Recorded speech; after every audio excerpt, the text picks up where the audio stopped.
На моят YouTube аз съм Сенсор и в този урок ще ви покажа как да започнете сайт с HTML. Начални стъпки само. И така.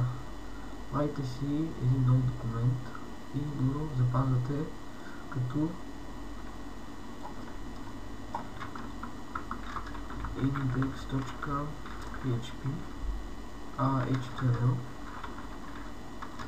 HTML в една папка, която сте си направили на десктопа и искате да ви се съхрани документа. Ето тук. Добре, готово. И сега започвате. Пишете тези два знака и HTML. Под него пишете here. Така. Ето тук долу затваряте знака HTML. Ето така. А под него затваряте here. Така. Сега. Ето тук. Тук правите така. Това е знак за заглавието на сайта ви. И пишете примерно, на мен сайта ще ми се казва и затваряте. Така. Отдолу, ако искате да има текст в сайта, слагате, за да изкарате текста, пишете body и отдолу го затваряте. Още не го затваряте така. Примерно искам да има параграф, да пишем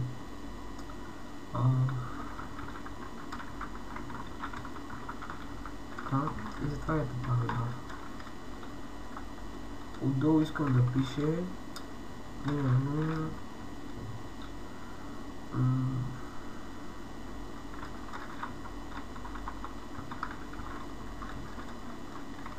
пак затваряте. Така. Ако искате да ви са отдолу един по друг, примерно имаме един текст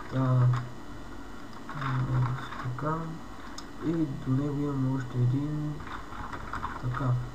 Затваряте параграфа. Тук слагате сега така бър.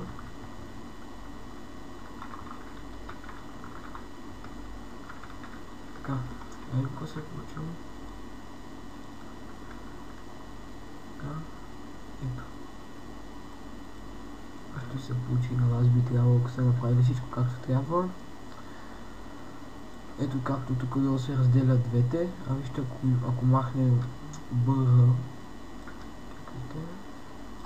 така, си рефреш, вижте как са всичко е на един ред. За това,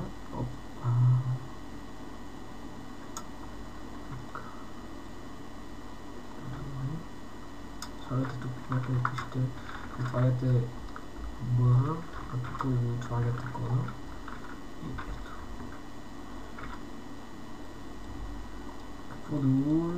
Ето тук името на сайта Tutorials, това са други неща.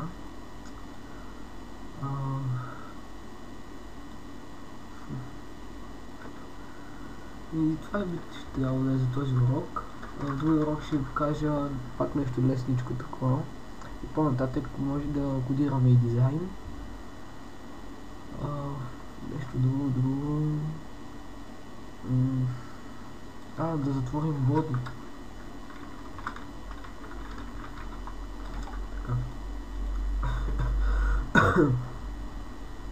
Така ще го сменя на така.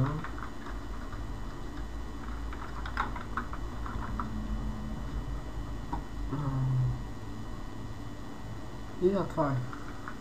Ето, вижте, тук се промени. Май се не се промени.